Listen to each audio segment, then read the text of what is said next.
Olá pessoal, mais uma vez aqui professor Marcos, venho hoje aqui trazer um pouquinho aí de uma dica para peregrino, peregrina, de uma coisinha que muitas vezes causa um certo espanto.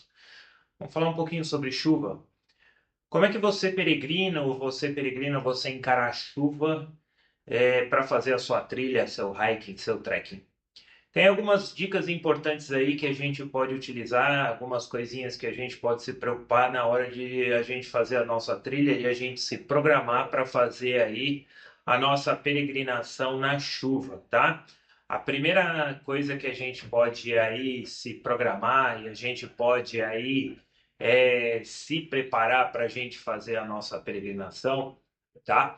É a gente cuidar primeiro da nossa temperatura corporal, tá? Se a gente não está preparado, a gente tem que arrumar uma maneira da gente manter nosso corpo aquecido. Por quê? Porque se a gente baixar muito a nossa temperatura corporal, com certeza a gente corre aí um grande risco da gente ter alguma lesão importante durante a nossa caminhada.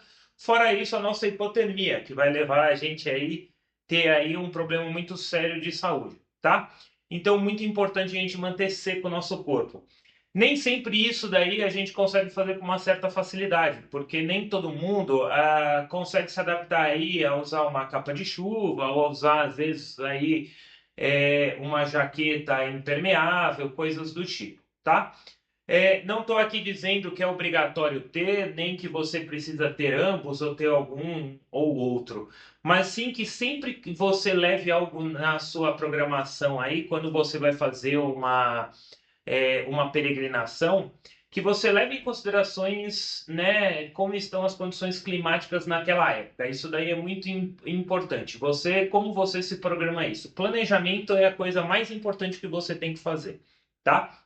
Então, você manter o seu corpo aquecido, essa é a primeira dica que eu posso te dar para que você possa fazer isso daí com segurança.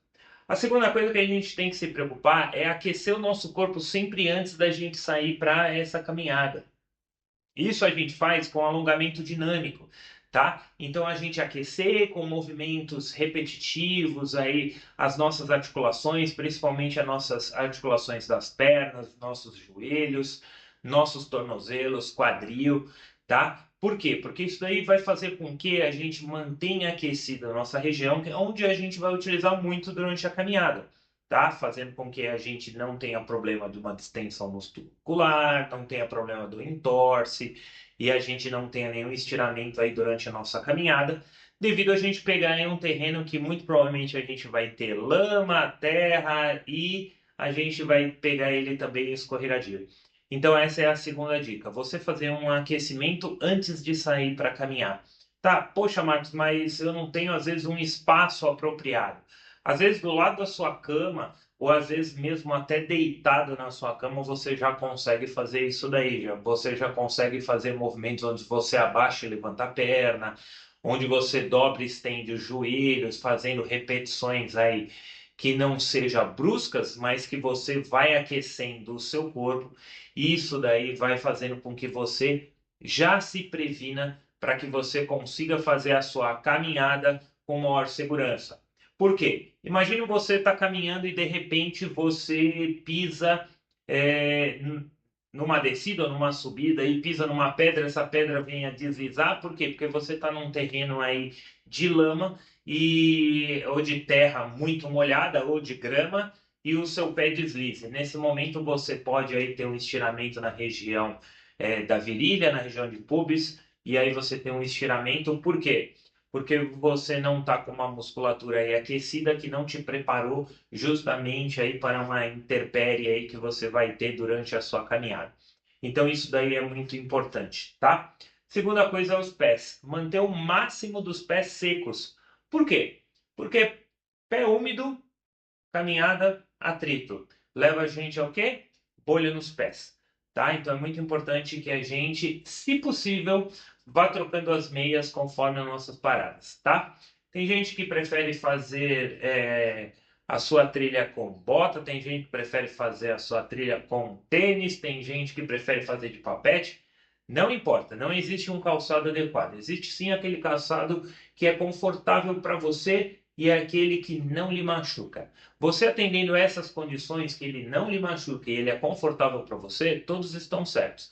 Porém, se você tiver o cuidado de sempre numa parada poder estar mantendo o seu pé ele seco, você com certeza vai ter aí uma eficiência maior durante a sua caminhada, podendo evitar bolhas aí, e aí não tendo esse incômodo aí de bolhas, e aí o ferimento de uma bolha estourando, coisas do tipo.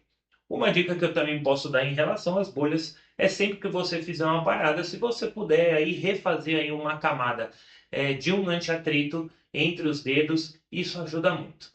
Tá? Existe no mercado uma gama enorme aí de marcas e modelos e tipos de anti-atrito que você pode usar para os pés. Eu vou dar aqui o mais básico, tá? O mais básico é você usar vaselina em pasta, tá? Ela é a base para todos os outros, ok? Todas as outras, os outros anti-atritos vão utilizar vaselina em pasta, tá? Então, assim, não sabe qual que é usar? Vamos para o básico, que no básico você não tem como errar, ok? Mas fica claro que você pode usar o da sua preferência. Ele vai te ajudar e vai te atender, tá? E sempre está repassando. E uma boa camada. Por quê? Os antiatritos, ele tendem a ser repelentes de água. Então, ele não vai deixar que a água se penetre. Não penetrando, você facilita aí o expelir a água, mantendo a região menos úmida e aí não dando o atrito também, você não corre o risco aí de ter uma bolha aí, de ter uma assadura, de ter um problema de calo durante a sua caminhada. Chegou sim no seu albergue, chegou sim aonde você vai fazer a sua parada, você vai fazer o seu descanso, a sua pousada, seja lá onde for, a cidade onde você vai repousar, aí sim, se possível, faça aí sim um alongamento leve, relaxe bem essa musculatura, porque muito provavelmente no frio você vai ter intempérie, né, de temperaturas, então faça um alongamento aí para relaxar essa musculatura, tá? Lembrando que a gente vai estar falando aí logo mais sobre tipos de alongamento, tá?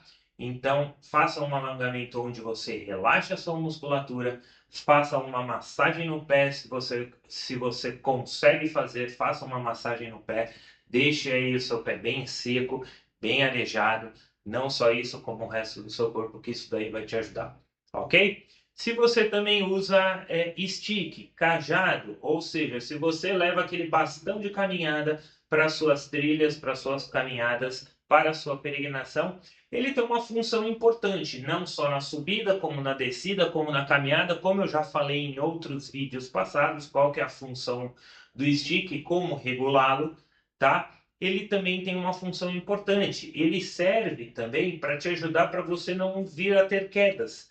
E como é que a gente faz isso? A ponta dele você pode estar fincando à sua frente. Por quê? Porque muitas vezes nesse tempo de chuva, alguns lugares a terra fica tão fofa que quando você pisa, seu pé afunde. Quando afunda, você pode vir a ter um entorse, porque ali se forma um buraco. E ali é tampado falsamente, ou por barro, ou por lama, ou até por grama. E quando você pisa, você vira a ter aí um entorse, o que vai machucar seriamente aí o seu tornozelo.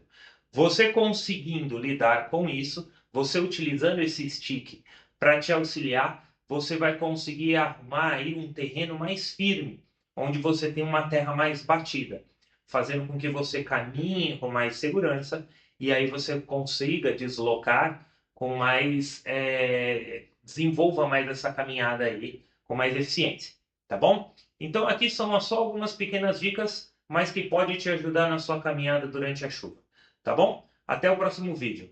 Valeu!